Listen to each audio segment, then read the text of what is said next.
following program comes from executive producer Lilian Garcia. Every athlete is on this quest.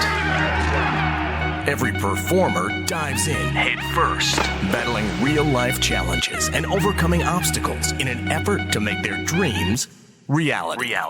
Singer, songwriter, 15-year WWE host Lilian Garcia was the first woman to ever announce WrestleMania. And the first to launch her own podcast, which gives you an all-access pass to the human interest stories of elite athletes and extraordinary entertainers. Now, let's embark on another fascinating journey of chasing glory with your host, Lilian Garcia.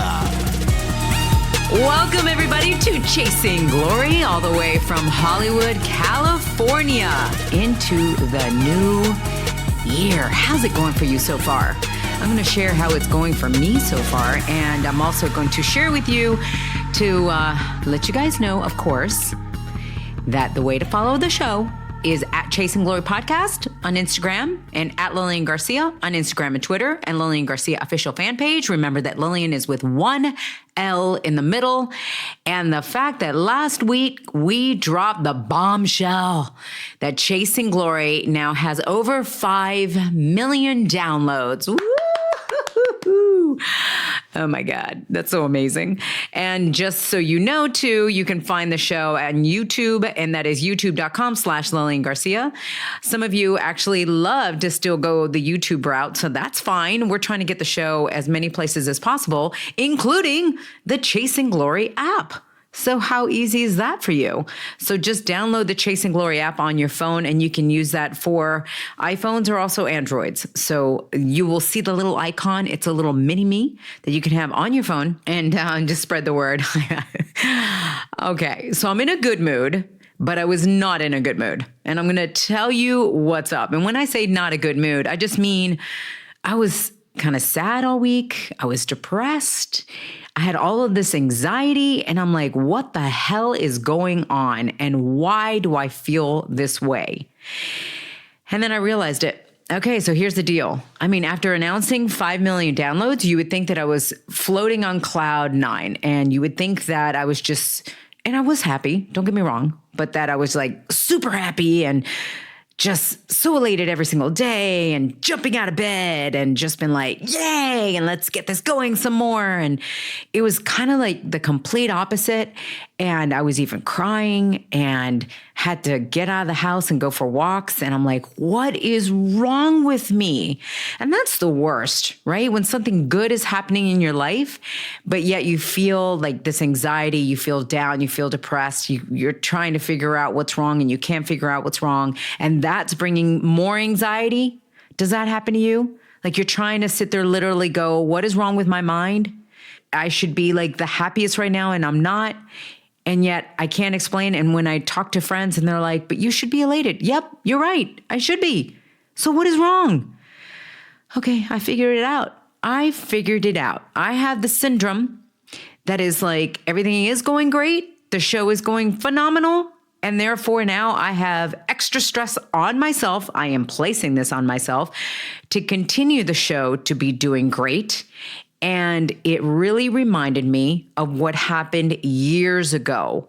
So years ago, I'm not going to say who it was, but there is a female WWE superstar that after years of trying, finally won the title. She finally won the title. And when I went to her and I said, oh my gosh, congratulations, you must be on cloud 9. She looked at me and she goes, wow, you would think that. But now I'm actually worried about when I'm going to lose it. And I remember when I heard that, I went, oh my gosh, I can't believe it. She just won and she's already thinking about how she's going to lose it, when she's going to lose it, how long she's going to have the title for.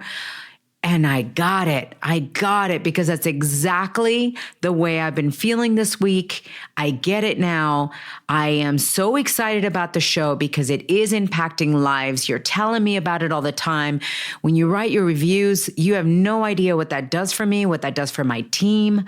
It keeps us going. I mean, we are working day in and day out. It is a hard job putting a podcast together and putting one of quality together and trying to do our best.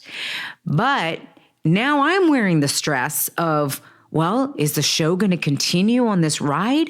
Is it continue with millions and millions more downloads and more people hearing about the show? And, we got to continue the CG squad and the Chasing Glory train. And we got to just continue this and change people's lives and impact more and more lives. And this stress is starting to wear on me. And this is not good.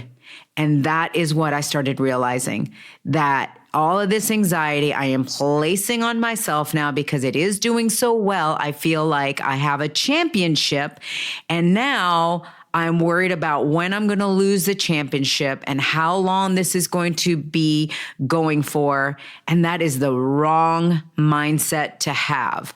I remember it because I was on the outside looking in when I told her, don't have that mindset. You got to just enjoy the journey right now. You've got to know that you worked really hard to become champion, and it doesn't even matter. When you drop the belt doesn't mean that you've dropped all the hard work that you've done. That doesn't matter. That's not what it represents. Right? You think about Becky Lynch right now. She was the champion. She became the man. She dropped the title. It doesn't mean that Becky Lynch is any less. In fact, she's continuing. She's like, you know what? I'll get it again. And I love that because it really does show all of us. I'm hoping this is resonating with all of you because that's why I'm being vulnerable. That's why I'm sharing. And I'm going to start sharing more and more and more of what's going on in my life because I think that you guys might have the perception that after 15 years of WWE, I would be on cloud nine every single day, but it doesn't work that way. And that is exactly why even this episode, I'm so excited for all of you to hear it. The fitness episode, you're going to be hearing the stories from like Torrie Wilson and the struggles she's going through, and Jay Ferruggia and what he's going through. And these two guests couldn't have been more perfect for fitness. I mean, they love fitness. They know, they're experts, and that's what I wanted, experts to set you all up. But speaking of that, we're not just speaking about physique and health in the show, because we also do talk about social media and the anxiety that social media is presenting. And that's a real thing that we are now all having to deal with. When I say all, the people that choose to be on social media. And it is important. If you have a brand, it's important. If you're, just somebody out there that wants to connect, it's important because it is a good way to connect. If you're feeling alone, you can actually go on there and start reaching out to some other people. It's also a very dark place at times if you allow it. So we're all going to talk about social media and how to make it healthier for you.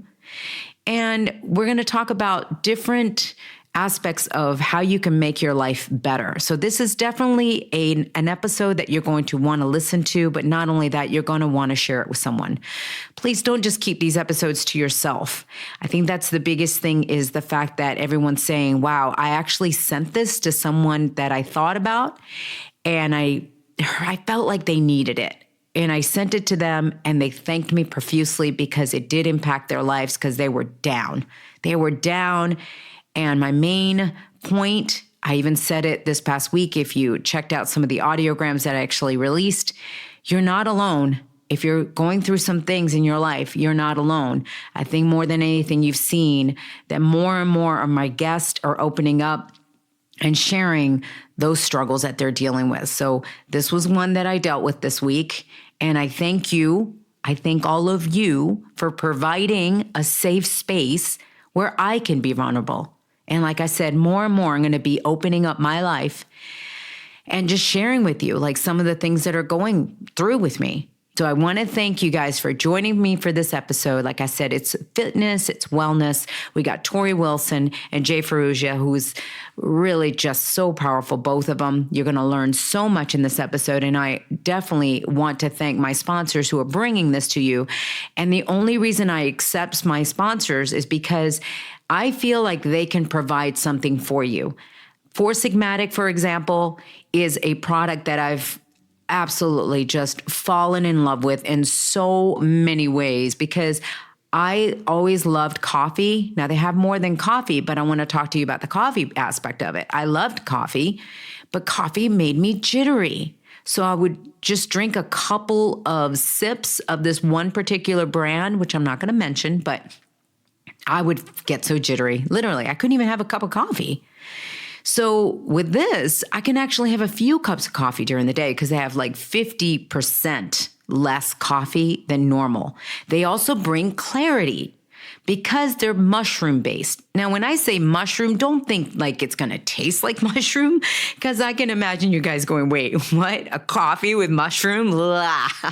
Just the thought of it. But no, it's actually the opposite. It's absolutely delicious. So good. So it's good for you too, because it brings clarity. It also, when you have like the mushroom reishi in it, it brings a calmness. And so immediately when I started feeling the anxiety this week, I was like, oh yeah, I need to go have a chai latte. So the chai latte has no caffeine in it. So it actually can calm you and you can sleep better. And that was important to me at night so that I could wake up at 5 a.m. Because if you've heard me talk about it, it's so important. I'm following the Robin Sharma program. It is so true. Waking up early at 5 a.m., how much you can get accomplished in that magic hour that belongs to you between 5 and 6 a.m. Well, at night, I have my chai latte so that I can calm down and I can actually have a good night's sleep. And then during the morning, I wake up and I have the adaptogen coffee. That's got a little cinnamon in it. So I don't even do sugar anymore, which I'm so happy about. And I don't need it. And that's what's great. With other coffees, it kind of had a bitter taste to it. So try it out, Four Sigmatic. And if you guys want a discount, and I know you want that discount, all you got to do is go to foursigmatic.com/glory. All right, so that's the number 4, FOUR. Sigmatic is SIGMATIC, and then .com/glory. Of course, that's GLORY. Foursigmatic.com/glory. That's going to get you 15% off your entire order. So I want to thank Four Sigmatic for being an amazing sponsor of the show, and also a new sponsor on the show that you guys are going to hear more and more about. I'll tell you more about him in detail later on in the show, and that's Cured Nutrition. Cured Nutrition is a holistic supplement company that is using hemp-derived CBD products. Now, CBD products are becoming more and more known, more and more popular because of all the benefits that you can get. And they too can help you with your sleep and stress. So when I had stress, and I'm just like been starting this product and I'm really quickly falling in love with it, I actually just put a little bit underneath my tongue, and you let half a dropper just sit there for 1 minute. And man, it started calming me. So you better be sure that I'm going to be sharing things that help me. I'll be sharing them with you. So for now, just remembered curednutrition.com/glory with the promo code GLORY, and that's going to give you 15% off your order. Like I said, I'll tell you more about them later. But what do you say we get in this episode? Because there's a lot of great stuff you guys are going to get out of this. A lot of tips that you need, that you want, because I know that the number one New Year's resolution is to get fit and stay fit. And that's what Torrie Wilson and Jay Ferruggia is going to tell you about, is how to get fit and then stay fit. All right, so going first, ladies first. Here we go, guys. Thanks again for subscribing and the 5-star rating and all your reviews. Here is Torrie Wilson's journey of chasing glory. Born and raised in Boise, Idaho, Torrie Wilson grew up competing in all kinds of activities, which included cheerleading, dance, and track and field. After gaining interest in modeling, she would unfortunately suffer from an eating disorder as a teenager, but was able to overcome it, and through her body healing process, she discovered fitness competitions, and in 1998, she would be crowned Miss Galaxy. Torrie would venture into pro wrestling when she joined WCW in the late 90s, being a fixture for the last 2 years of Monday Nitro. She would join the WWE in 2001, where she would become one of the top women personalities for the next 7 years, and would even make special appearances for the WWE after she retired in 2008, such as Raw 25, being part of the historic first ever Women's Royal Rumble and the first ever Women's Pay-Per-View Evolution. After retirement, Torrie would dedicate herself to fitness, using her social media platforms to promote a healthier living. Through her website, FITTENSITY.com, she shares her various ways of working out and living to inspire, and also urges everyone to work out their mind, body, and soul. It's about to get real, raw, and inspiring with Torrie Wilson.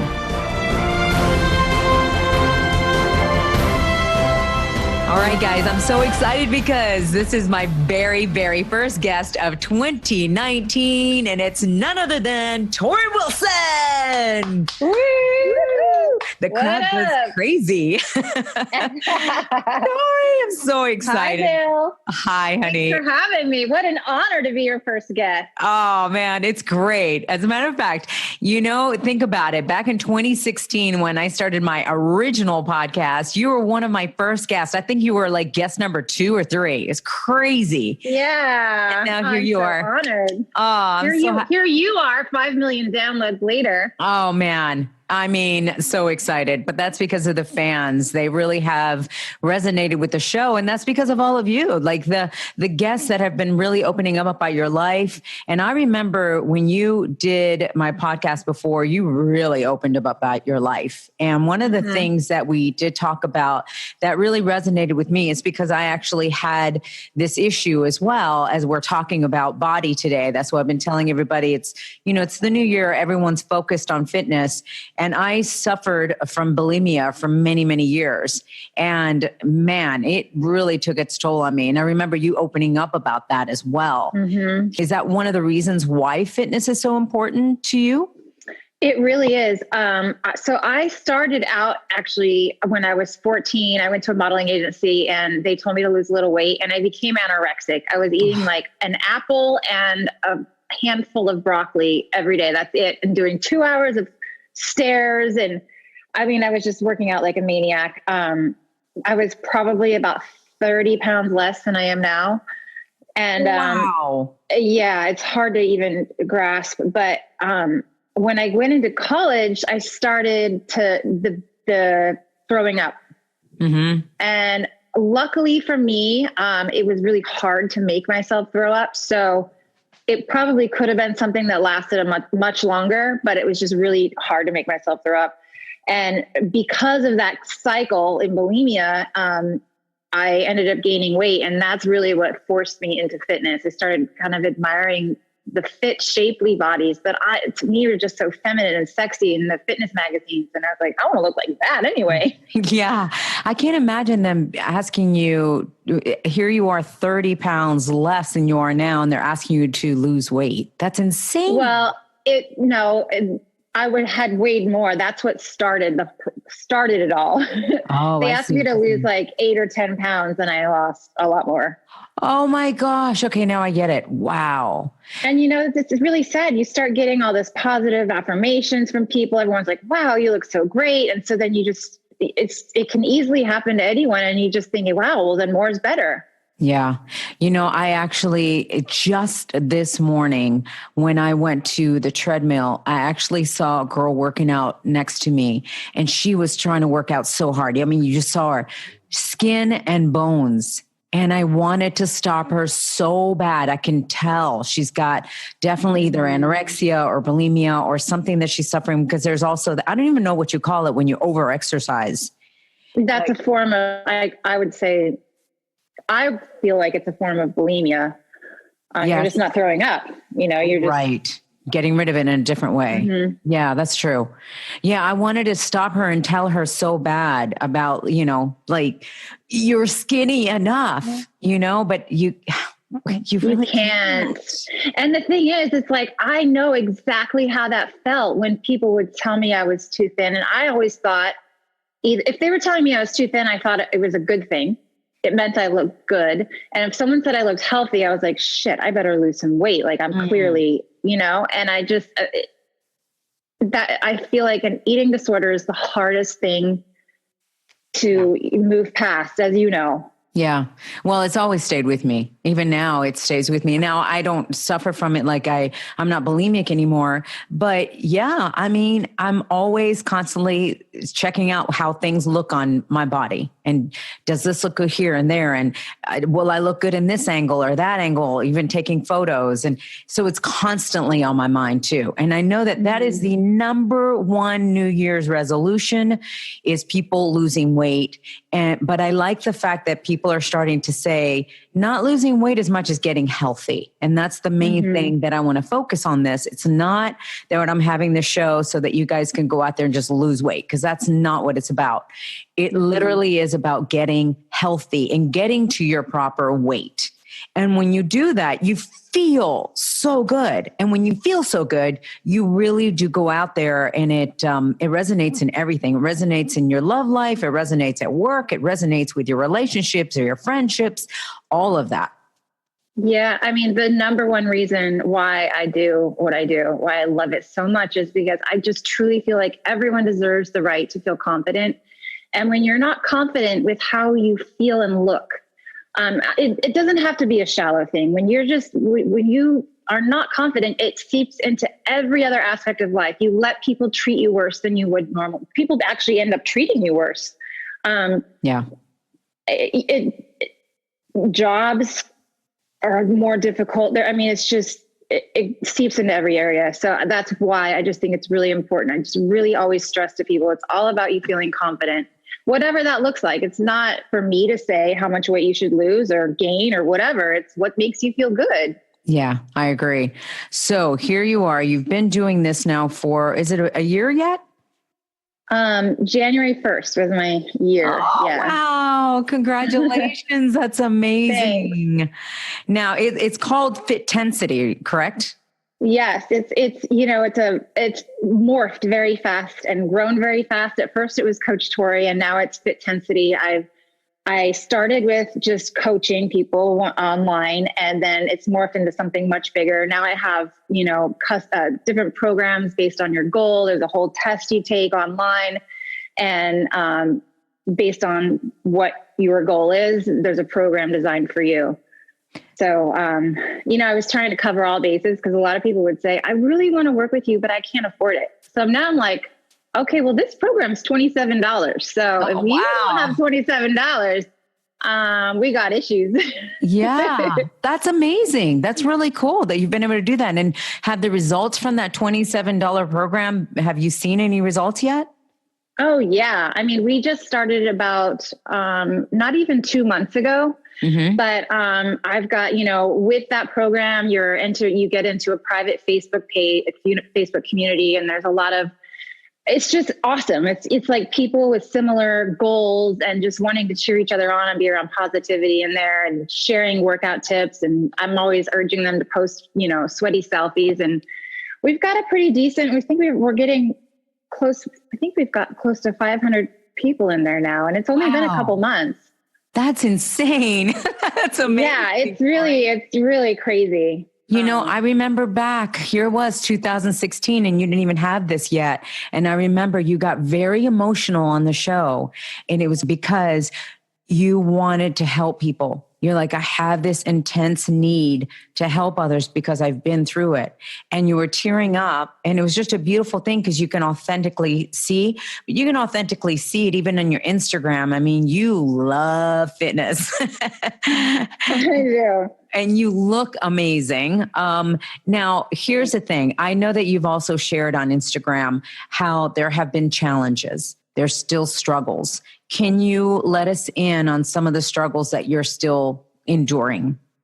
Well, I mean, I think the struggles change every day, but some of the struggles that I'm dealing with right now are struggles that I think a lot of people are on social media. And that's like comparing myself to other people that are doing the same thing as me, but gosh, they seem way more athletic and their videos are so much cooler and God, they're 20 years younger than me and looking so amazing. And, it's very easy to get caught up and start comparing. And then pretty soon you're not even being yourself anymore. You're just trying to keep up with everybody else. And I've had to check myself a few times and take a break from social media and just, regroup with that. Cause we all do it. We all start comparing, but it's really interesting. I was just thinking the other day, as we get older, it's really odd how things just start changing. And when you've been basically judged on your looks your entire life, from the time I was 14, and then, kind of like a sex symbol in WWE and Playboy and all that. It's very odd when you really want to speak out and say things that matter and share your wisdom from pain and suffering, and people won't listen because they're just too busy commenting, "Oh, you look old," or "Wow, you look hot." And they're not listening. And it's like a catch-22 because I look the way I do, I can get people to stop scrolling and maybe read the caption. But it's also pretty sad that you sometimes have to use a picture to get someone to stop and actually listen to what you're trying to say, which is really just trying to help them. Yeah. Wow. That's going deep, because I think about that now with some of the posts that you have made and where you're really trying to speak, and then compared to like a sexy picture, of course, the likes on the sexy picture are through the roof. And then when you're genuinely speaking from the heart, they're less. Now you still get a lot, but they're less. I totally hear what you're saying. That has happened to me as well. It's like I was posting some bikini shots, and of course my numbers were through the roof. And then when I'm just posting, I don't know, just a headshot of me or something as a selfie saying Merry Christmas, you know what I mean? Yeah. And I've felt the same way. I'm like, is anyone out there even listening anymore? Or do I have anything to share? So what is the best way? Like you say, I mean, have you just toned down the social media, or are you just like ignoring it and just putting whatever you want out there? I'm just putting what I want out there. I'm ignoring it. For the most part, I think that people that follow me have been really supportive and positive and do like what I put out there. But my feeling with social media is it's not everyone's like career or business, right? So people might come in and out. They might like the sexy butt shot of you and they might not like something else. But for me, I'm trying to reach those people that want to hear what I have to say and that maybe want to be motivated, possibly sometimes by a sexy picture. So you can see what a 43-year-old can do with their body if they work hard. But I'm hoping that I can sift out the people that are not really there to hear what I have to say, or, Yeah. Well, amen to that, because I think that that's the biggest lesson right here, is that it's really not about the amount of followers, but like we always say, quality over quantity. So all you got to do is find, some of these fitness models that put a G-string on and have 9 million followers, and it's great. Hey, if that's all you want, if you don't have anything to say and that's, what you're fine presenting that to the world all the time, then great. But that's not what I want to present to the world all the time. So yeah, no, I hear you. All right. So what is the biggest way you have found to help people when they talk to you about, like right now, everyone's motivated. It's the beginning of the year, but when February starts coming around, those gyms start, like they are packed in January. They're not so packed in February and March and all. And so I'm just wondering what you tell people to help them stay motivated. Well, the biggest thing, a few things. I always remind people that you're not always motivated. And I think people just expect motivation to hit them in the forehead and they're going to want to hit to the gym every day. I have days that I don't want to go to the gym either, but I show up for myself anyways. That's number one. And, really the biggest thing that I tell most of my clients that they go through this whole yo-yo of they go super hard, they're super clean eating. And the second they just have a cookie, it's like all hell breaks loose and they stop working out and give up. And that has been the one common denominator on everyone that I've worked with that says it's like a up and down process where they quit. And I think that's the January syndrome too, is it's all or nothing. And people just need to be reminded that it's a lifestyle that you're supposed to be happy with forever.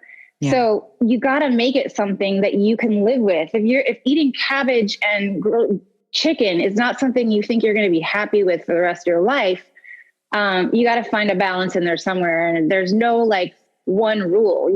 Everybody's perfect program is different.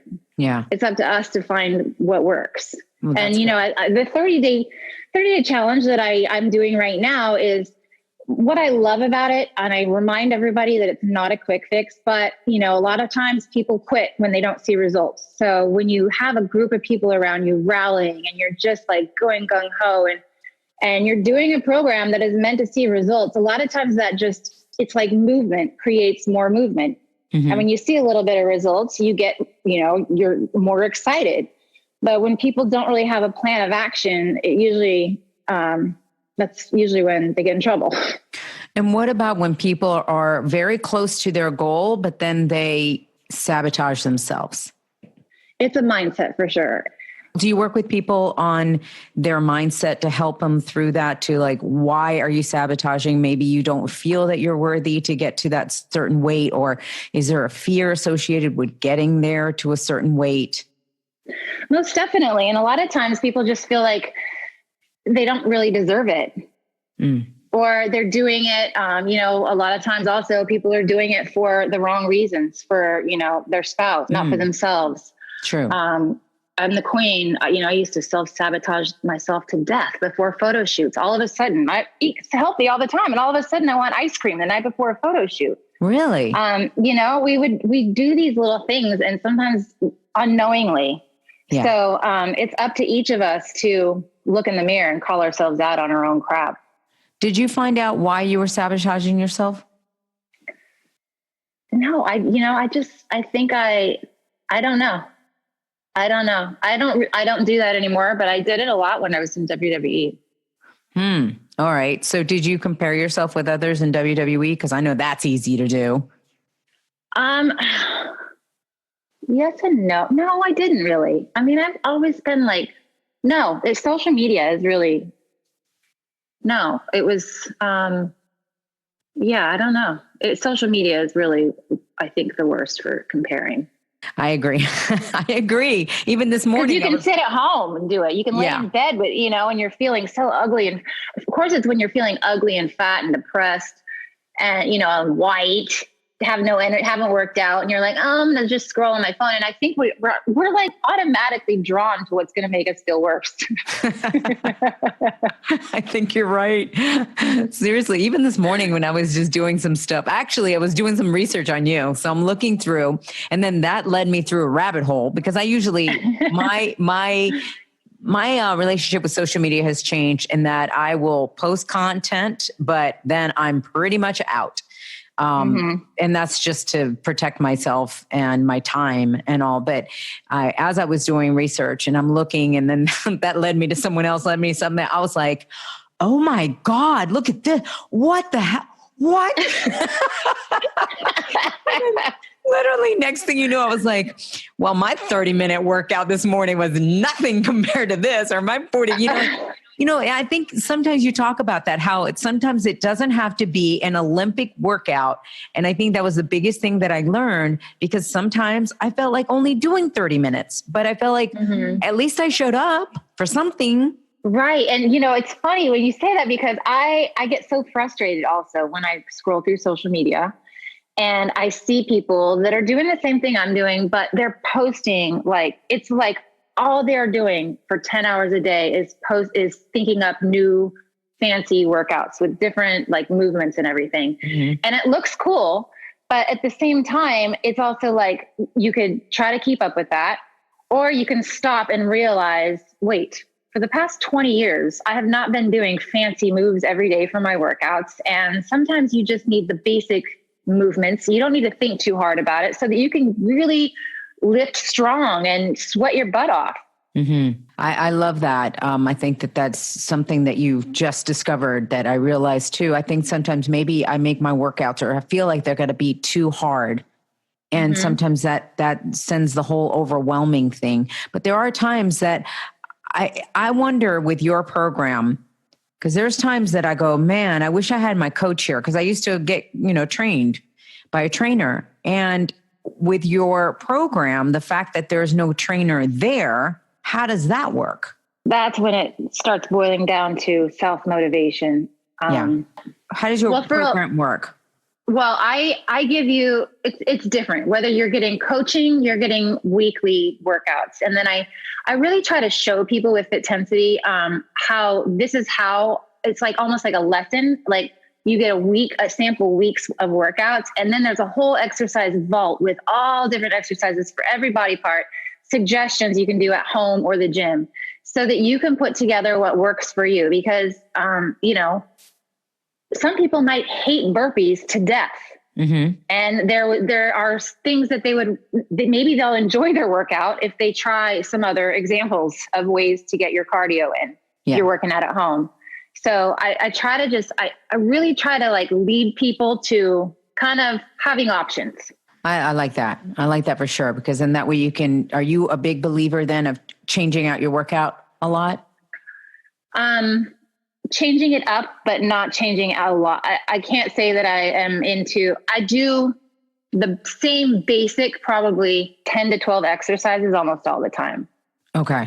And then you can, but like a simple squat, there are numerous ways just to change your toes pointing out. Do a jump squat, do an air squat. Like it's just one simple squat, but we're not making it fancy. All right.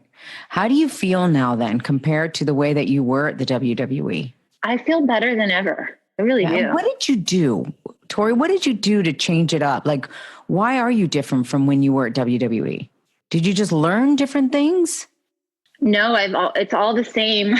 Really? It's all the same. I think a lot of what I was doing before was a lot of cardio, and I was lifting some, but not a lot. And I definitely lift weights more, and I incorporate circuit lifting. So I'll either superset 2 exercises back to back. And I don't do a lot of rest when I'm lifting. So I can really bang out a great workout in 20 to 30 minutes of lifting weights. And then I always do cardio because it's great for my mind anyway, but I make sure that I lift every day. Okay. I like that for sure. And that's something I could definitely follow. Speaking about WWE real quick, how was it for you to come back for Evolution? Because man, was it ever great to have you and to see you again. I keep seeing you at all these returns, right? So awesome. How was it? I was so happy you were there.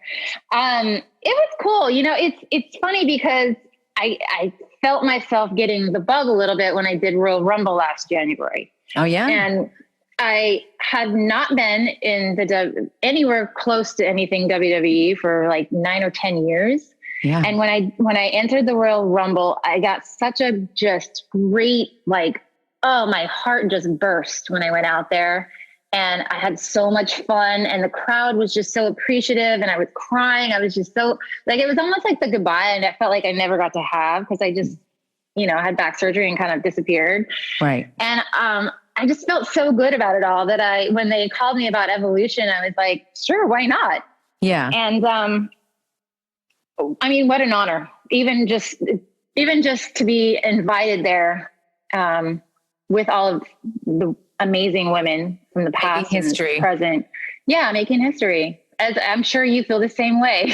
Yeah. No, it was so neat to see, because my God, when you were in the WWE back then, how much you had to struggle, and how your matches were maybe 2, 3, 4 minutes to now what you're seeing. And then being invited to be, as far as the first ever all women's pay-per-view. Whoa, mind blown. I didn't even see it coming. Did you? No, I didn't. They had called me months before and asked if I would want to. And I said, I would love to, but I really wanted to be in a match. And I had pitched a match against the Iconics, and it was going to happen. And then they decided they didn't want it to happen. And, I was all excited. I was ready to go train here in Orlando. And for whatever reasons, creatively, it didn't happen, but, Who was probably going to for be the your tag best. team? Michelle McCool. Oh, that would have been great. Yeah. But you know what, Tori, you never know. That's what's so crazy in this business. It might have not happened there, but it can happen in the future. And I think that that would be actually a really cool match that the fans would definitely love to see. So I'm actually going to put it out there. You fans out there. Well, I just want to mention that even when I only took 2 moves, I was like, man, that's probably a good thing I didn't have that match. So now you're going to be like, I'm sorry for even putting this out there. Yeah, I am not sure about that after. I got caught up in the moment. Yeah, because you just said you had back surgery. So how the heck was your back when you were doing all that? It was fine. I mean, I didn't really do that much. So, and they're great about protecting us. It's like, God, those girls now, they can make anyone look good. And I'll tell you what, evolution, I mean, Becky and Charlotte, those two I'm getting the chills right now thinking about them because they're just so amazingly talented. It's just really cool to see. Yeah, I was blown away too. When I was watching it, I was like, no way are they walking the next day. And they were walking just fine. It was crazy in a match. I'm like, don't you want to like protect them? I'm like, you guys really need to be thinking about your future and your backs. And like, they're like, shut up, Tori. Oh man. Oh my gosh. All right. So I've got one last question for you. What would you say? Here I am. You said you're 43 and I'm over 50 and I have been, I don't know what you've experienced after 40. What have you experienced with your body? First of all, after 40, that was different in your 20s and 30s. Anything? Is it harder? Definitely. It has not been harder because I think of the way, I think it's all due to the way I train. Yeah. But I have seen, of course you see differences in your skin or like an area, like I used to like never do abs. Now I love doing abs, but I just think more than ever now it's just important to be consistent and not take 2 weeks off. Yeah, I agree. Anytime I take some time off, I feel it now worse than ever. Mm-hmm. And it's harder to even get back in for sure. But what I want to know is for someone that's over 50, what would you say? Because you said it, the skin starts changing, right? It's like things are not as toned as you want them to be. So what the hell do I do? If I could stand on a mountaintop and scream everywhere, I would say, especially women, lifting weights is so important, especially as you get older. You lose bone density, you lose muscle as you grow older, and that is what ages you. We look older if you think about it, when you look at like, sometimes you see really wealthy women that they don't work out, but you can tell that they're starving themselves and they look so much older. Yeah. A toned body, it creates shape and youthfulness. Yeah. So I would say lifting weights and making sure that at least 2 days a week, you're lifting heavy weights. Okay. I used to train that way. I love doing the heavy weights. What would you say about negatives? Where it's really strong going out. Well, you know what a negative is, but I switch it up. I don't say do that all the time. I mean, I do a lot of different things, but the one consistent thing is to make sure you're lifting heavy at least a couple of times a week. Okay. And, a lot of women, I think it's important to kind of mix that up. Some women they say they get bulky and they're worried about that. So you just mix it up with lighter reps, higher reps and less weight and almost like a cardio type workout. Okay. So that you can stay lean. Okay. But the heavy weights is numero uno. And what would you say to men? Because I know you train not just women, but you also train men. So what would you say to the men that also, they get more of the belly fat? And same thing. A lot of men, they let themselves go 40s and 50s. That's, that's where it's all about consistency. I don't understand. I mean, I understand, but I don't understand. And, it's just like anything, like you nurture it, you water a flower and it grows.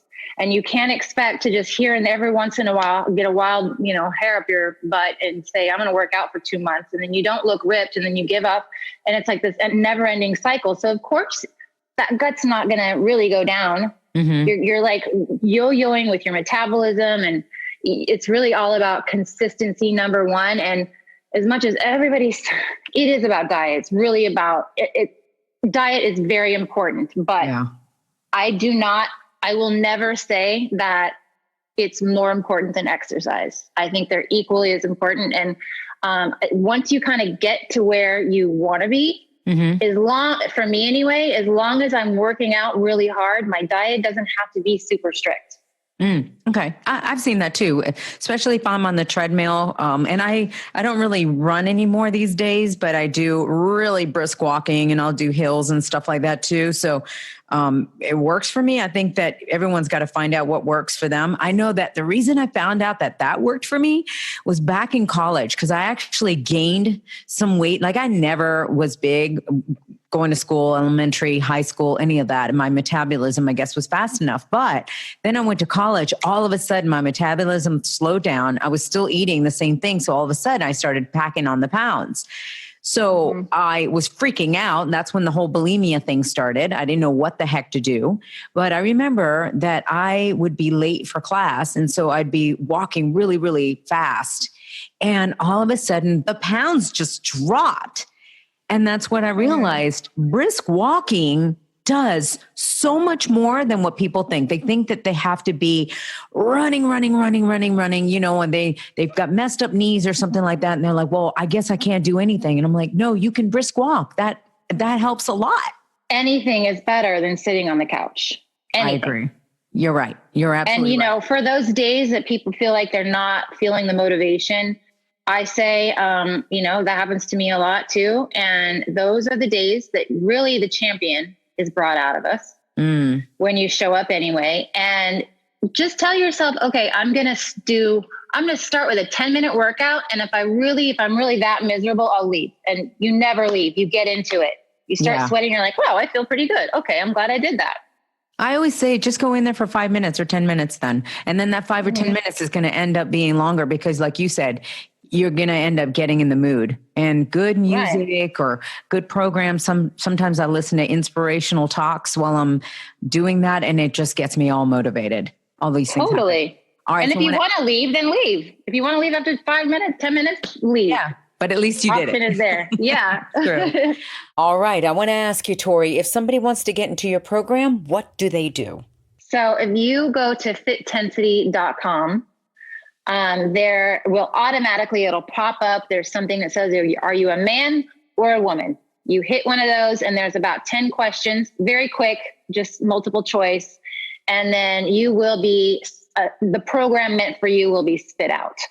Got it. And along the way, there's an opportunity to, if you end up wanting like more coaching, one-on-one, something a little more customized, there's the chance to sign up into that too. But for everyone that signs up with FITTENSITY, you are invited into my private Facebook community, which I just think is a bonus. Oh, that's awesome. Awesome.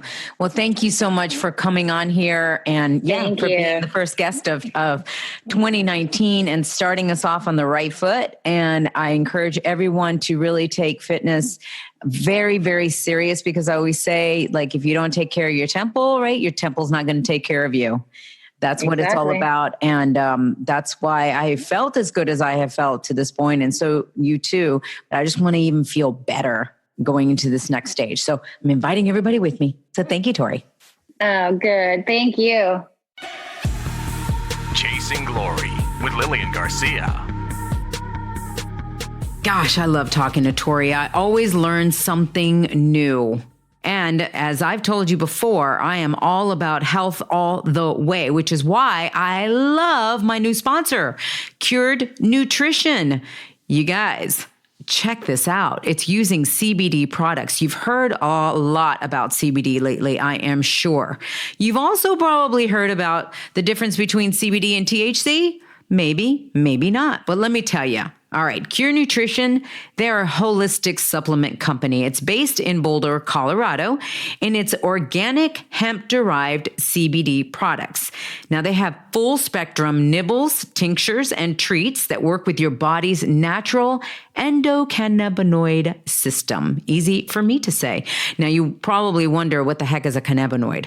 So a cannabinoid is a compound that interacts directly with your body's endocannabinoid system, what I just said. But in short, what it is, it's a network of receptors that interact with your cannabinoids to maintain vital functions throughout your body. So you can see how important this is. And like I said, this is different than THC because THC is what has that psychoactive component that a lot of people don't like, the mind-altering thing. So this does not have that.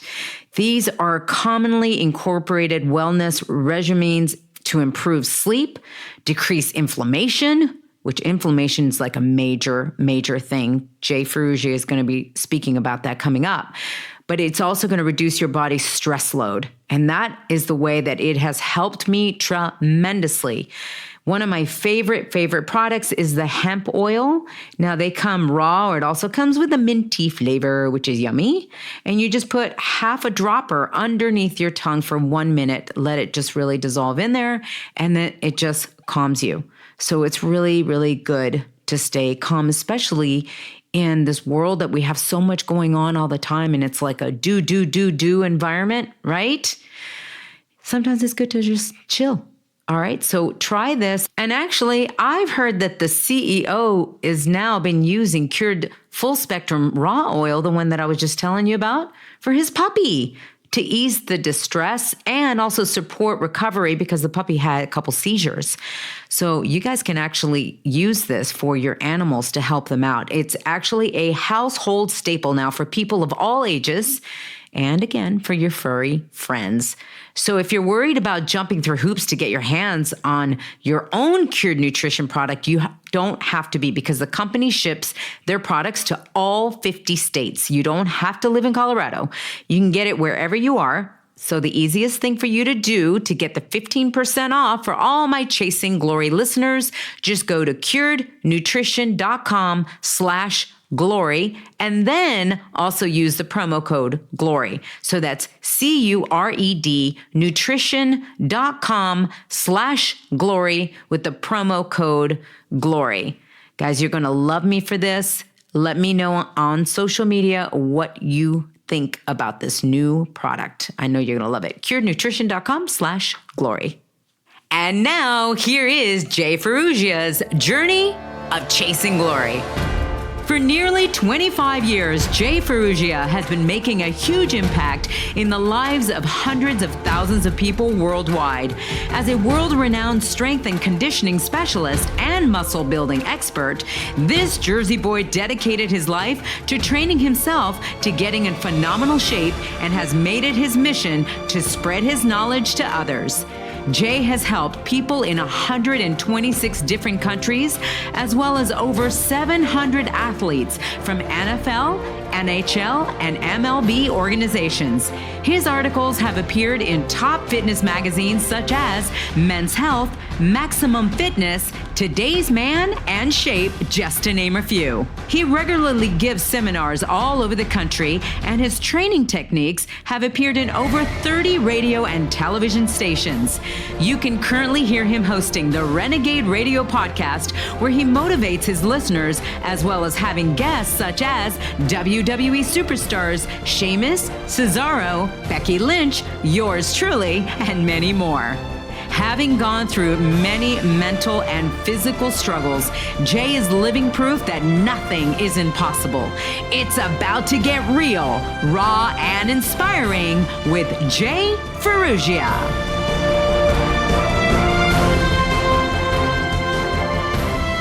All right, I'm so excited about this. Starting 2019, already laughing, already having a good time, because Jay Ferruggia is in the house. I'm so excited how the tables have turned. I know. Because you actually interviewed me for your podcast. That's how we first met, yeah. Becky Lynch. This is awesome. It's all because of Becky Lynch. Yep, the man. Seriously, the man. Yeah. It's pretty cool that actually, when she and I got closer and closer working together, and then she was coming to LA and she needed a little hand to like try to find a space, right? And I told her, I was like, I'm totally going to show you around. So I did. She ends up moving in, being my neighbor. And then she's like, you've got to do Jay's podcast. I'm like, totally. Yeah. And then when I come over and we hit it up. We were there for like 5 hours and we've been like friends best friends ever since. Yeah. Even spending Christmas Day together, that was awesome. Who would have thought? Yeah. Who would have thought? That was so cool. Well, here it was like at the beginning of the year, I was trying to think, how do I want to start this year? And what guests do I want to have? And I told my amazing fans out there that I wanted to definitely have more wellness experts. And so we're talking about the beginning of the year. The number one thing everyone talks about is health, wellness, as far as fitness and getting into shape. Totally. And I just thinking, who would that be? And I, like 1 second later, I thought about you and I thought about Torrie Wilson. And here we are. You guys are my first guest for 2019. Thank you so much. Yay. Very excited. Yay. All right. So Jay, I know about you, but I don't know about you. And it's so funny because I'm sitting here doing all my research and I'm like, okay, this is going to be so awesome. Okay. And that's the amazing thing about podcasting is that you really start knowing the person or hearing about their journey and all. And I'm so intrigued with people's journey. And I read something where you were talking about how you were physically and mentally weak. Mm-hmm. You were skinny, fat, sad, depressed, insecure, painfully shy, socially awkward, crippled with anxiety and indecision. I had it all. Struggled with addiction, which I had no idea. Yeah. And then broke on a few different occasions. Mm-hmm. So before we talk about that, who is that guy that, like, bring me, how does that happen? Like, what led you to all of this? Yeah. So, I grew up just skinny, weak, insecure, and a lot of things that happened in childhood with my parents and being bullied and just being always small and, chubby and out of shape and being made fun of. And I just carried that with me for so many years. And I used to get beat up every day. So I wanted to become bigger. I watched Hulk Hogan, The Ultimate Warrior, every Saturday morning. I was like, I want to be like those guys. Wow. And I grew up in the 80s watching Schwarzenegger and Stallone on the big screen. I was like, I want to be like those guys. But here I'm just this tiny little chubby kid who's not that great at sports. So I finally got into working out and hoped that one day I could be this larger than life figure and that I could have more self-confidence and fight back against some of the bullies and whatnot.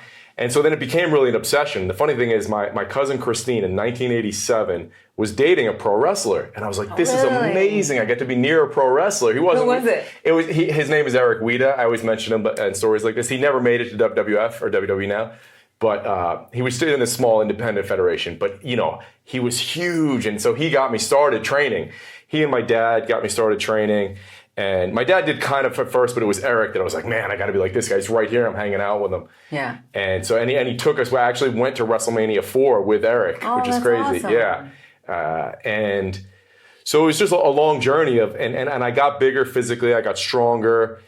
And that was great. That did a lot for me to improve my self-confidence and my ability to do different things and get better at sports. But it wasn't until later in life that I realized too that, wow, I'm still weak emotionally, mentally, and I still have a lot of baggage, a lot of sadness and stuff. And so I dealt with that. So I built up this suit of armor and it helped a lot. But it wasn't until I started really addressing what was in my head and my heart and like digging deeper that I really made a transformation. Wow.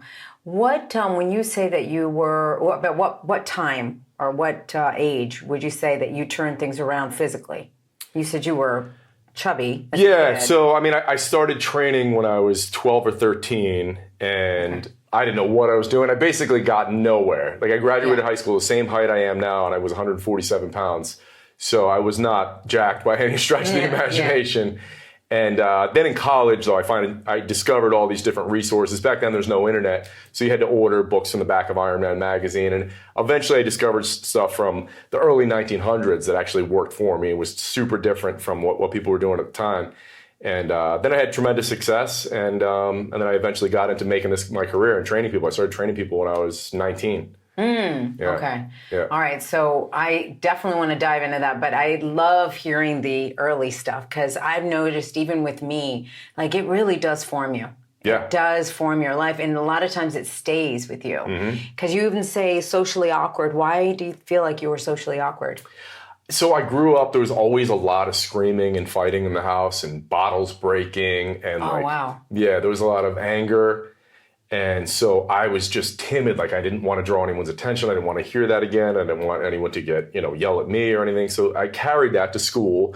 And then being skinnier and weak and, being made fun of by the kids, I was just like, well, I should barely even talk because I'm just going to get made fun of, So I struggled with that for a lot of years. And I got better, like I said, getting bigger and pushing myself. But it wasn't until years later that I really kind of made a more emotional and mental transformation. So yeah, because you didn't really have a safe place because school's not safe and home's not safe. Totally, yeah. Wow, that's a lot. Yeah. Which I can identify a little bit. But what was your escape? Before you got into working out, how did you handle school's not safe, home's not safe? I don't want to say that home wasn't safe. It was just like there were some when things. I say safe, you know what I mean. Sure, it's angst. I spent a lot of time alone. And I would just play with my G.I. Joe guys, my Wolverine guys, my wrestling guys, you know what I mean? Yeah. All throughout my childhood, I spent a lot of time alone, and I had one really good friend, my cousin Chip. He and I were 1 year apart, and we grew up together, and we spent a ton of time together.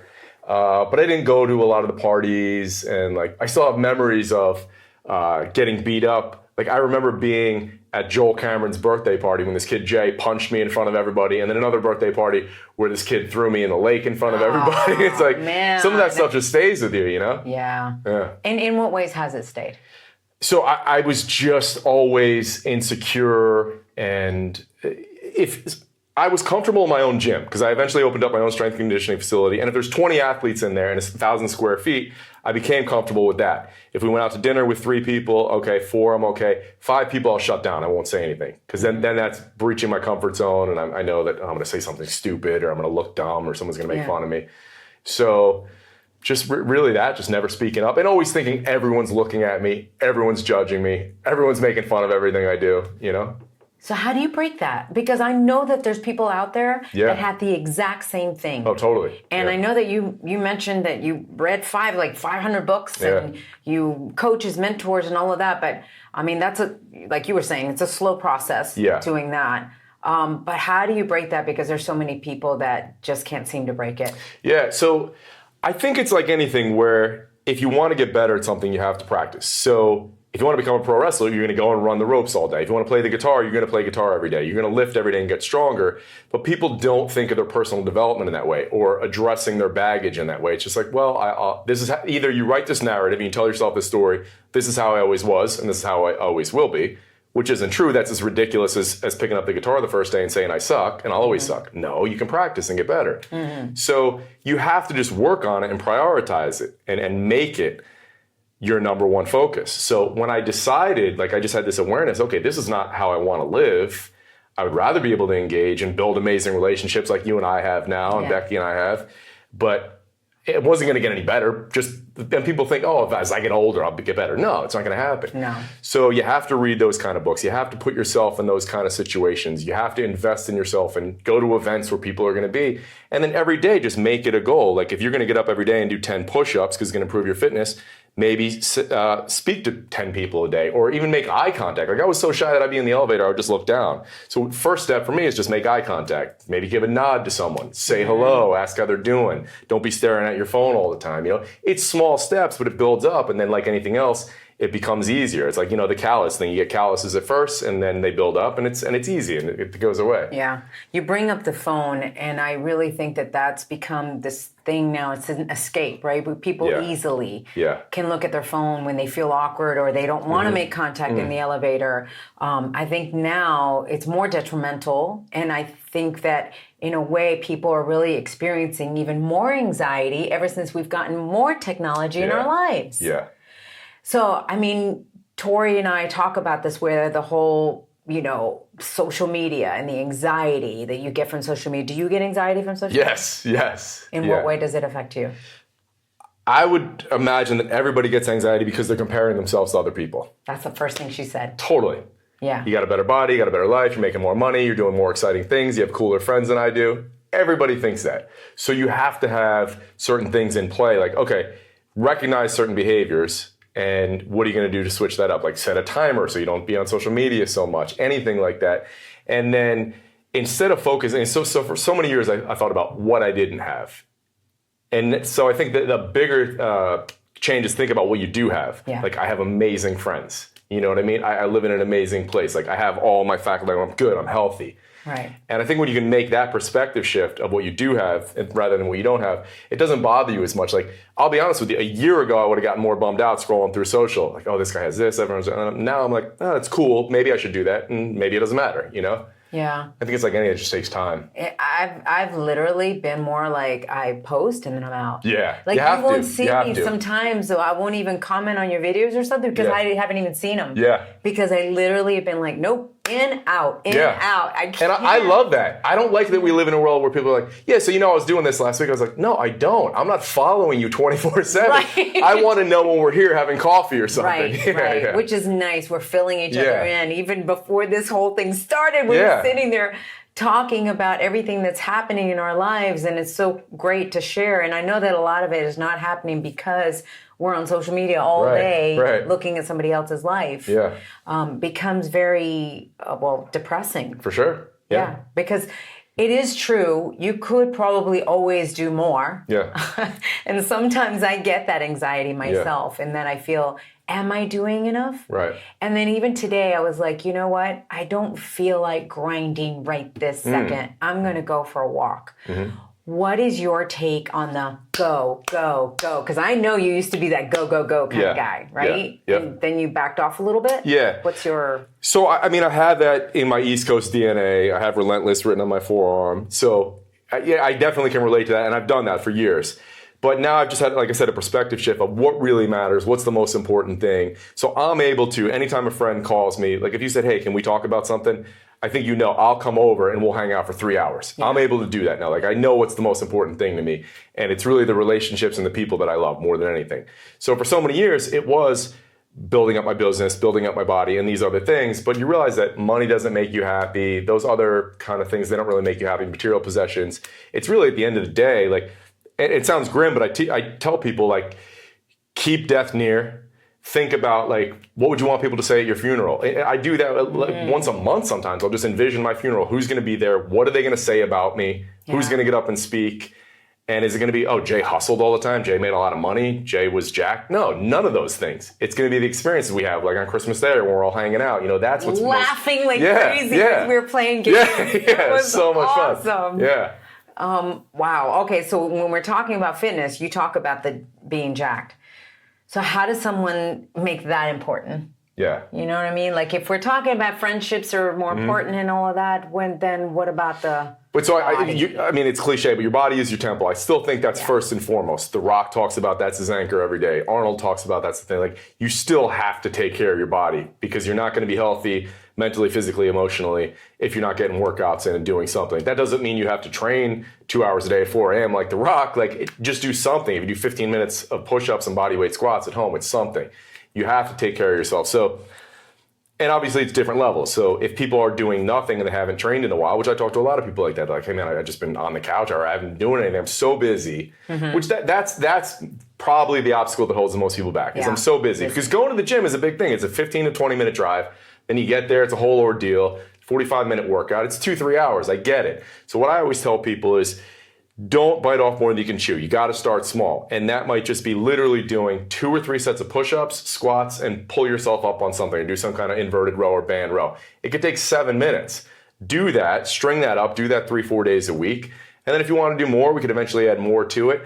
But it's better to start small. Don't start with my workout. Don't start with The Rock's workout. Start really small and easy and then build up over time.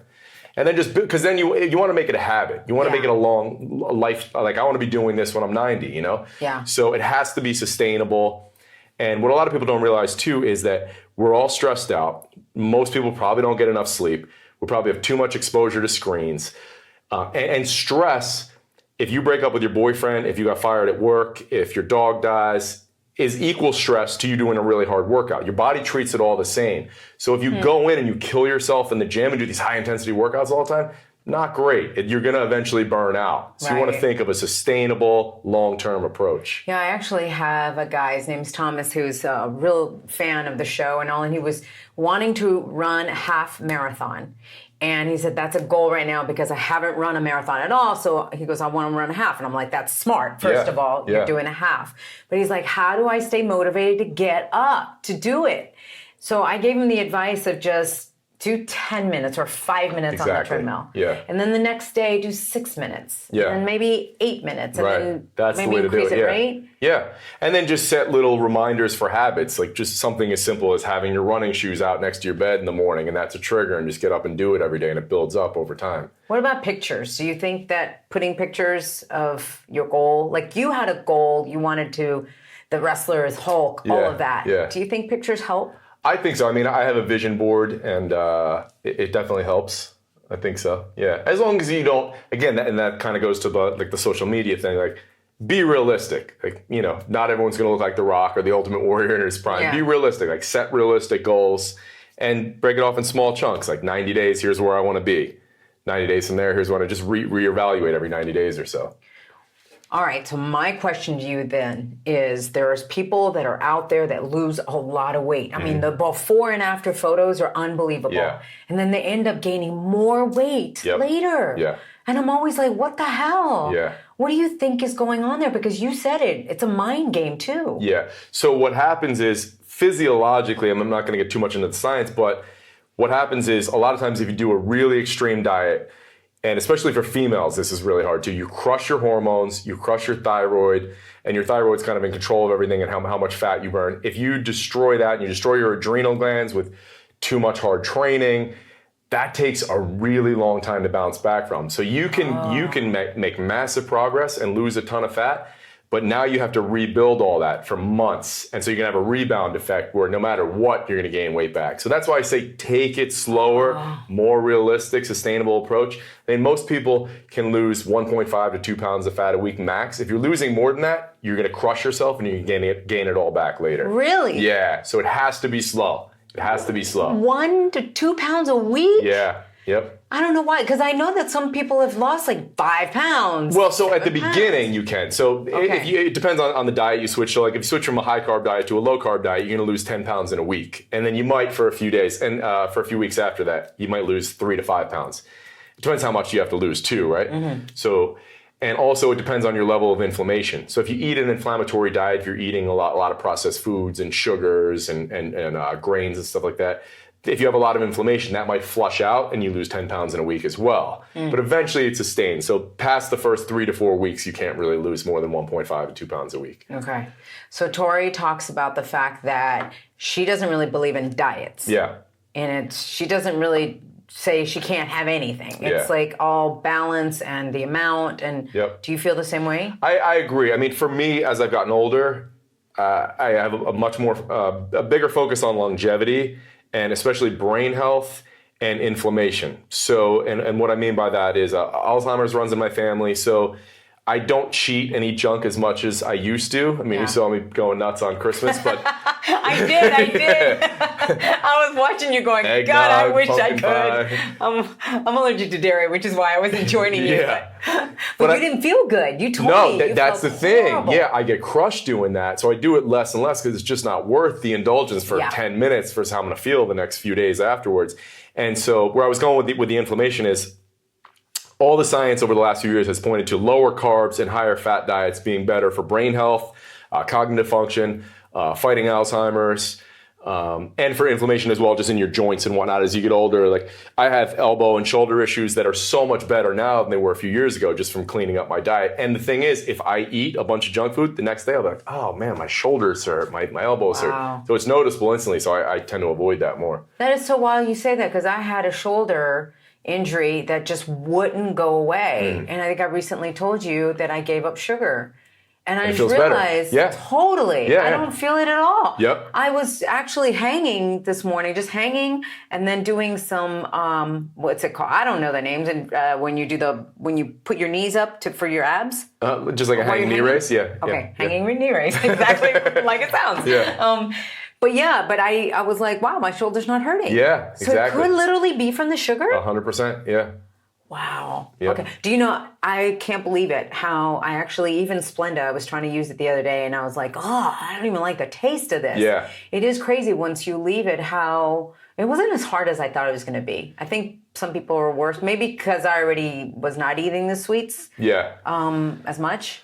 That's the thing. People always think it's going to be harder than it is. It is hard at the beginning, but once you get to about 30 days, you don't crave it at all anymore. Not at all. Yeah. Not at all. All right. So though, going back to the mindset, because we can sit there and be like, oh, this is going to be so exciting and let's do this. And again, everyone's really jacked up in January, but by February, March, ooh, and then you get up a little bit because you're thinking summer, and then the end of the summer you start crashing, and then the holidays come, and then forget it. Yeah. Like, how do we help people to, like, this year, it's maintaining that excitement to stay fit? So what you mentioned there is invaluable. You have to have accountability. So even if it's just one of your friends, or you just post it on your own personal Facebook page or Instagram or something, if you put it out in the universe and you have accountability of more than a few people, you're more likely to accomplish it. Okay. And then, like I said, make it small habits. So again, everybody's going to get so excited and so amped up now in January. It's not sustainable. So figure out how you can sustain it. What can you do on a regular basis, and build slowly on that over time. And then I highly recommend that anybody read either The Power of Habit or Atomic Habits by James Clear, a book on habits, on how you actually build habits and form them that stick. And there's so much that goes into it. I mean, it could be a 2-hour podcast, but I just think making it sustainable and habits that stick is really important. And then, of course, you're always a product of your environment. So if you want to get in shape, you have to be around people who are in shape. If everyone you hang out with doesn't work out, you're probably never going to want to work out. True. If you want to make more money, hang around people who know how to make money and are making money. If you want to change your mindset and be more positive, then be aware when people start saying, oh, this guy's holding me back, or my boss said this, or this sucks, or that sucks. Get around other people who talk positively about people, and get away from people who gossip. It's all about your environment. Yeah. And so you will become, you're a product of your environment. You become the people you spend your time around with. And your words are important too. So be aware of what you're saying and how you're talking about yourself and how you're talking about other people. All that stuff matters. Because you made a complete shift. Yeah. As far as, but you did that by doing friend audit, family audit, all of that too. Oh yeah, yeah. And location audit. Yeah. You moved. Yeah. I think a lot of people are probably strong enough to do it where they're at. But I had heard, there was a quote from Henry Rollins when he was talking about growing up in the same town where everybody knows you. And it just resonated. And I said, yeah, I got to get out of here. I go to the other side of the country and give myself a chance to reinvent myself and just transition everything about my life and the way I think and the way I talk to people. And so I think that's important. And then once I got here, it was, okay, now who are the kind of people I want to be around?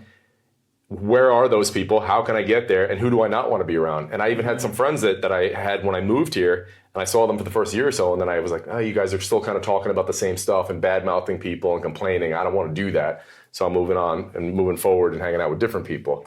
Yeah, because there's actually that quote, wherever you go, there you are. Yeah. So even if you move, doesn't necessarily mean that it's going to shift. Yeah. Because it seems like you definitely did something else on top of that. Yeah, you can't just, like people say, you can't run away from your problems, which is true. Like if you just move, but you're around the same type of people doing the same things, there's no point in that. Yeah.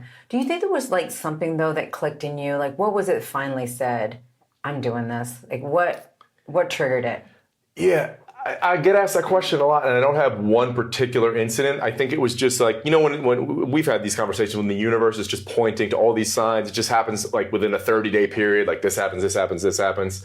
And you're like, it's just overwhelming. It's telling me I got to make some changes. I don't want to be this way forever.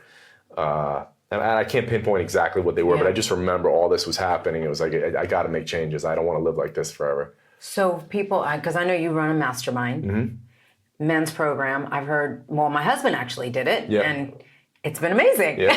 It's been great. There was things that he broke through. And so it's really cool that you're able to do this and then give back and, everything that you've kind of learned, and then you bring speakers in and all of that.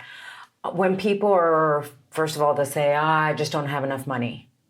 Do you really feel like they don't have money, or do you really feel like it's their fear of, I'm scared of the unknown, what's really there, and I'm not ready to face it? Yeah, totally. Yeah. Everybody hates change. I mean, if they change your favorite restaurant, the decor, if they change a website or Netflix changes, you hate it. Everybody hates change at first, but that's the only way to make progress. Is you got to just embrace change and move forward. And it is scary. And like you said, it's not always the money. It's just you have to invest in yourself. And I've had so many people come through the program where they would say, you know, this is going to be a stretch for me financially, but I see the value. I'm going to invest in myself. I'm going to bet on myself. And then what's the option? Like the option is either invest in myself or where am I going to be a year from now if I don't? You know, you don't want to be, that's the worst thing, is to be in the same place 3 years from now, 5 years from now. That's the worst. And I've been there. Yeah, I've been there too. I've been there because I didn't even know better, to be honest with you. Right. Now that there's so many podcasts out there, for one thing, I feel like there's more and more information letting people know, and it's kind of cool because you think about it. We were not too many years ago, even to say you were going to therapy, it was like, oh, what's wrong with you? Yeah. Right? Even just now it's like, oh, I have a therapist. Yeah, it's like a cool thing. There's an app, for God's sake, for therapy. So I think it's cool because look, we're in this together and the world is stressful. Yeah. And there's a lot of things that actually have come into our lives that even make it more stressful, like technology, just regular social anxiety and the bullying. And bullying doesn't seem to stop. No, I know. You know, we can go to the schools and we can talk to them to schools and on all, but now there's bullying online and people can hide behind it. And it's one of those things that I always say, you know what, it's not going to stop. You just got to find a way to get around it. And I'm actually okay, and I'm not grateful, but I'm saying it is who I am because I was bullied. I've also been able to turn that around. So I'm okay with the fact that it happened and learn from it. Are you okay with the fact? Totally, yeah. I'm actually grateful, So you turned it into a positive. Totally. It's just different though. When you and I grew up, like the stuff was very different. Like no one was pulling guns. There was no online stuff. Yeah. Me just getting beat up, like I didn't end up in the hospital. I got beat up every day, but I would go home and be fine. You know what I mean? In a weird way, I'm grateful for it. Nowadays, people have it a lot harder. Like I feel for younger people. Well, because I think they're getting bullied in such a way that it's just so embarrassing. Like, it's not just the school now that's hearing about it. Now it's like anybody who's on their social media channel. It could be. So you're feeling like the world is looking on you, right? Because you know that social media is out there. Yeah. And so it's hard to overcome all of that. That's one thing that I always say to younger people, and when people ask me kind of that question, what would you say to your younger self, is that nobody's really judging you as much as you think they are. Ever. Nobody really cares. They're mostly worried about themselves anyway. Yeah. So and look at what happens today with the biggest celebrity scandals. 3 days later, no one remembers it. It's over, you know? So people don't really care as much as you think. Well, you definitely feel like the spotlight is on you for sure. But I also think that you got to know that when people are trying to bring you down, it is because they feel so insecure about themselves 100%. that they're trying to bring you down to make them feel better. Yeah. So in a way, I look at the way that I was bullied and I go, oh, you know what? The girls were threatened. Yeah. So obviously that meant that I had something going for me. Yeah. Right? Totally. So it's actually, I looked at it and I go, if I wasn't being talked about, it's kind of like that thing. It's so true. If you're not being talked about, then you got something to worry about. Yeah. All right, you have actually something cool that you say there's an 80-20 rule to everything. Explain what that is. Yeah, I mean, you need to simplify everything where it's Pareto's principle. So 80% of your results will always come from 20% of your efforts, no matter what you do. So for us, getting more people to listen to the podcast, 20% of the stuff we focus on will give us 80% of the results. Same thing in the gym, same thing with your nutrition. You just need to simplify everything because like we've discussed, everybody's overwhelmed. There's too much to do for fitness. Nowadays, everyone's, should I do keto? Should I be vegan? Should I do paleo? Yeah. You got to simplify stuff. Same thing with going to the gym, same thing with everything, with your business. So, and two books that I love on that are called The One Thing and Essentialism. And actually the 80-20 principle is a great book too by Richard Koch. But basically you write down here's all the options that I could do for XYZ, whatever you're trying to work on. And then narrow it down and say, okay, if I can only do one of these things, if I can only do one thing to grow my business, if I can only do one thing to improve my health, if I can only do one thing to improve my relationship with my boyfriend or girlfriend or spouse, what would it be? And hopefully that's the one big domino that knocks down all the other ones, and that by doing that, all the other stuff is not necessary. And everybody has those blind spots where they're doing 20 things, and then you have an expert or outside eyes come in and say, how about instead of doing those 19, you do this one, and I guarantee you it'll make you more money, it'll make you get in better shape, whatever. So, I mean, it's a universal principle that always works. It's just simplifying and doing less. Okay. Very, very helpful. Going back to you growing up, you actually joined a gym, or you owned a gym, but you said you felt like an imposter. Yeah. Because you were not happy. Yeah. And actually, just tell me about that. What was going on? Why? So I built up this suit of armor, and I got myself from 147 pounds to 230, and I was walking around thinking I was big and strong and jacked, and I could command the room with college and pro athletes in there, and I could yell, but it was always fake. And for so many years of my life, I took care of other people due to insecurity, because I wanted everyone to like me. So I was a people pleaser and a yes man and Mr. Nice Guy. Now I still do all that stuff, but it's out of genuine love. So again, like if you call me and you need me, it's because I love you and I want to help you. You know what I mean? It's not like I want Lil to like me. But that's what it was for so long. And I came to that realization. I was like, I'm just pretending, I'm acting at the gym, because when I leave the gym, I'm super insecure and shy, and I'm only worried about myself. And so I think it was the shift of thinking about other people, and like you alluded to before, the world is really tough right now. Yeah. Every single person you meet is struggling. They're unhappy about something. They have anxiety about something. So, I heard Dr. King say, anybody can be great because anybody can serve. So who can you serve? How can you help other people? So when I would leave the house in the morning, instead of thinking about, well, how can I get better? How can I make more money?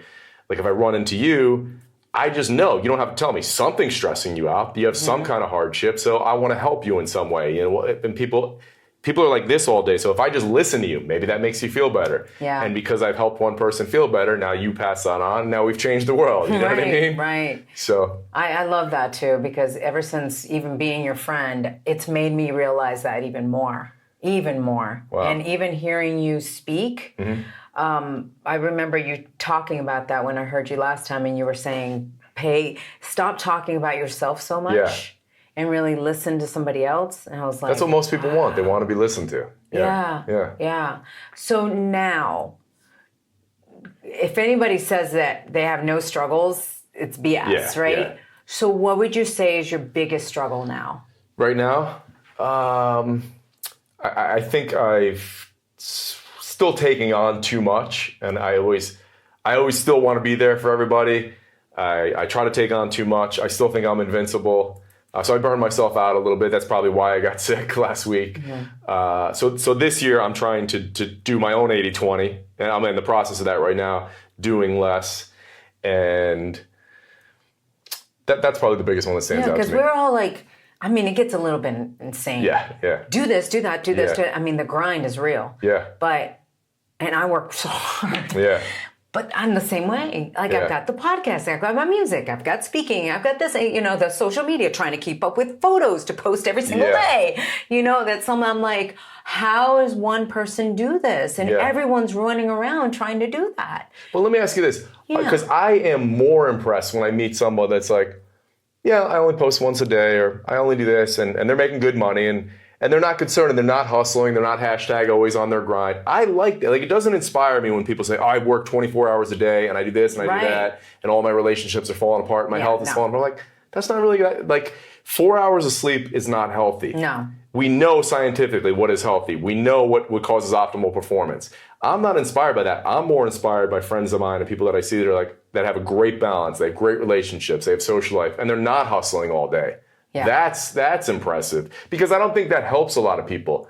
Like people watching this or listening, if all I say is, all you got to do is hustle all day. No great. Like that doesn't help anyone. It's so funny, because I remember like when I started doing that was when I kept hearing Eric Thomas talking and talking about the grind. And then I'm such a doer anyway. I'm such a type A. Then I was like, okay, I got to do more. I got to do more. I got to do more. And then I started really wearing out. I was done. And it gets you fired up for a minute, but it's temporary. My marriage was suffering, my relationships. What relationships? I mean, literally no friends, on the road all the time with WWE. Like, it was crazy. Yeah. And then I'm like, this is not fun. This isn't fun. I don't like the grind. And I really started getting resentful.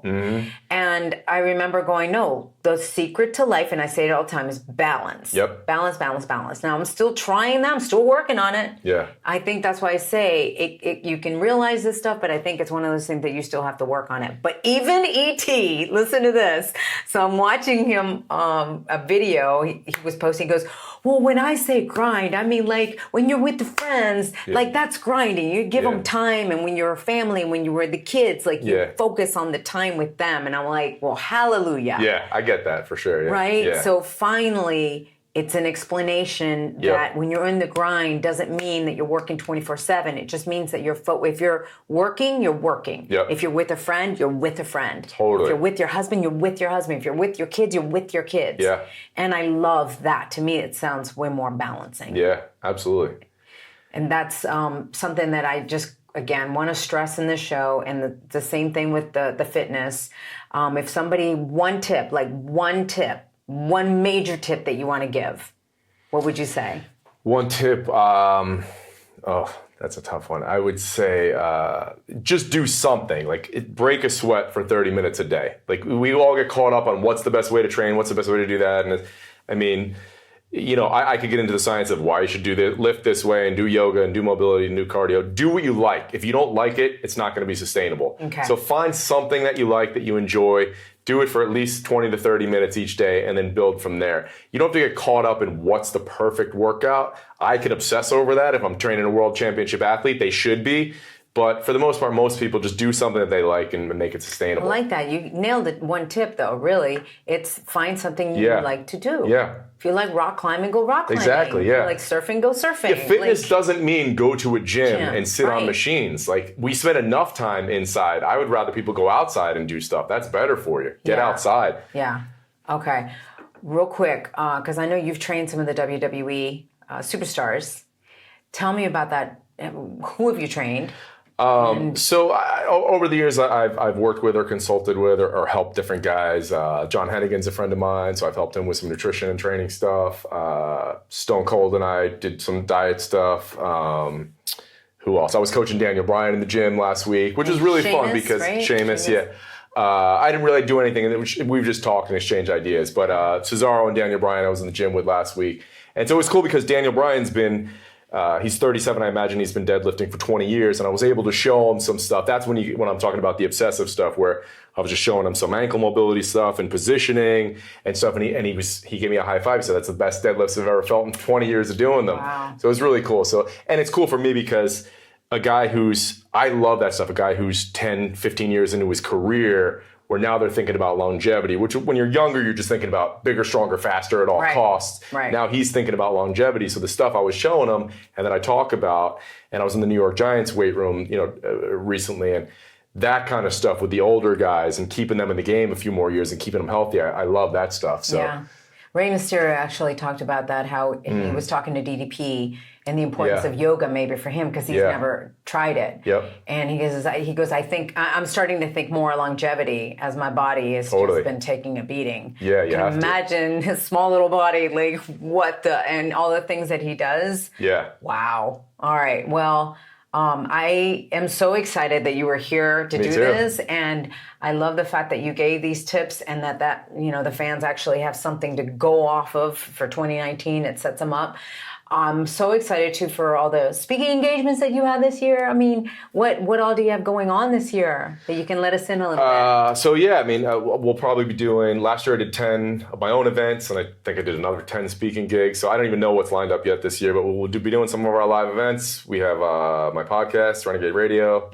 And what is your live events like with the name if somebody wants to actually go? Because it's for men. Yeah, renegadeexperience.com or renegadebrotherhood.com. We have for the coaching, and I think that's it. Yeah. Awesome. And then for your social medias, how people find you? I'm just at Jay Ferruggia. And then if anyone listening wants a free report on the 7 biggest mistakes they're making in the gym and a free workout, they can go to Badass Body badassbodyblueprint.com. Badassbodyblueprint.com. Yeah. I love it. That's Yeah. awesome. You got Yeah. so many places to find Yeah. you. That's very Yeah. cool. Yeah. I want to thank you too for introducing me to Four Sigmatic Yes. and also Cured. Yes. Because I love them. Love them. Yeah. I use them both every single day. Yeah, Which so- is what we've been drinking. Yeah.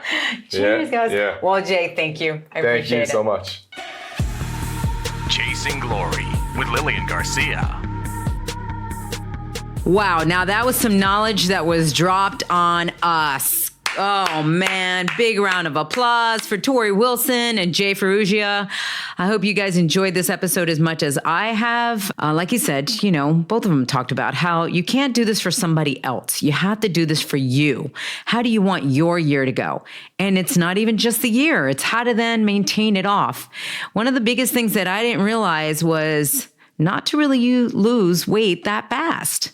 I thought that, losing 5, 10 pounds, whatever, like he was talking about, was okay and to keep it off. And yeah, you are going to lose water weight at times, but doing it slowly is the much better way. All right. Well, somebody doesn't have that much patience like me. That's something to work on. But I'm excited because by the time summer comes along, I really envisioning and seeing myself very toned and ready to inspire women, especially that are over a certain age that they think that they can't look good anymore or feel good anymore.